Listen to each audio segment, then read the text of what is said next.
আজকের আইটেমটা হয়তোবা অনেকের কাছে অনেক অপরিচিত দেখতে লাগতে পারে। বলুন তো এই জিনিসটা কিসের মতো দেখতে লাগছে এবং এই জিনিসটা কি দিয়ে বানানো সেটা কি আপনারা বলতে পারবেন? আচ্ছা ঠিক আছে, আমিই বলে দিচ্ছি। এটা বানানো হয়েছে শাপলা ফুলের ডাঁটা দিয়ে। এটা দেখতে অনেকটা ভেলার মতো বলে এটাকে শাপলার ভেলা বলা হয়। ভেলা জিনিসটা হয়তোবা অনেকেই চেনে না, কিন্তু যারা গ্রামে বড় হয়েছে তারা চেনে। ছোটবেলাতে দেখতাম গ্রামে অনেকেই কলা গাছ কেটে একটার সাথে আর একটা জোড়া লাগিয়ে ভেলা বানাতো এবং সেই ভেলাতে করে জলের উপরে নৌকার মতো ভেসে বেড়ানো যেত। এই ভেলাতে করে অনেকে ছোট নদী পারাপার হতো, অনেকে মাছ ধরতো, অনেকে বিভিন্ন কাজ করত। আমি আজ আপনাদের সাথে শেয়ার করব শাপলা ফুলের ভেলা ভাজি। হ্যালো সবাইকে, কেমন আছেন সবাই?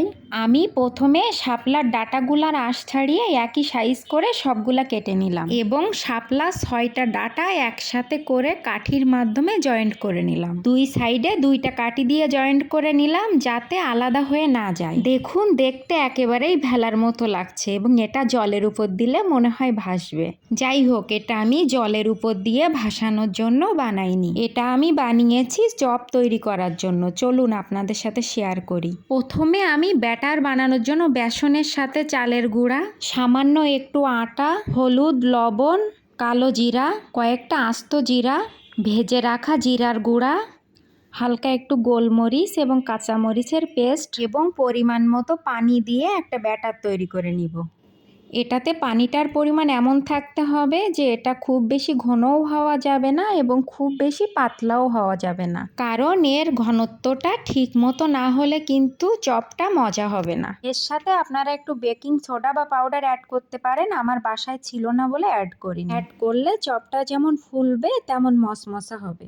তারপর শাপলার ভেলাগুলোর সাথে ব্যাটারটা দুই সাইডে ভালো মতো মাখিয়ে নিতে হবে। প্রথমে হাই হিট দিয়ে তেলটা ভালো মতো গরম করে নিয়ে শাপলার ভেলাগুলা তেলের ভিতর দিয়ে দিতে হবে। কিন্তু যখন এই ভেলাগুলা ভাজতে হবে তখন কিন্তু হিটটা কমিয়ে লো হিটে দিতে হবে, কারণ হাই হিটে ভাজলে দুই সাইড পুড়ে যাবে, ভিতরে কাঁচা থাকবে, আর লো হিটে ভাজলে পুরা অংশটাই ভালো মতো ভাজা হবে। যে কোনো ভাজা বানানোর সময় অবশ্যই এই বিষয়টা মাথায় রেখে ভাজবেন, তাহলে যে কোনো ভাজা খেতেই অনেক মজা হবে। ভাজার কালারটা যখন সামান্য একটু চেঞ্জ হয়ে আসবে তখন নামিয়ে নেবেন। শাপলার ভেলা ভাজাটা দেখতেও যেমন মজা, খেতেও তেমন মজা। আপনারা চাইলে সন্ধ্যাবেলার নাস্তা হিসেবেও খেতে পারেন, আবার ভাতের পাতে ডাউলের সাথে ভাজা হিসেবেও রাখতে পারেন। আমার কাছে তো এটা সবসময় ভীষণ ভালো লাগে।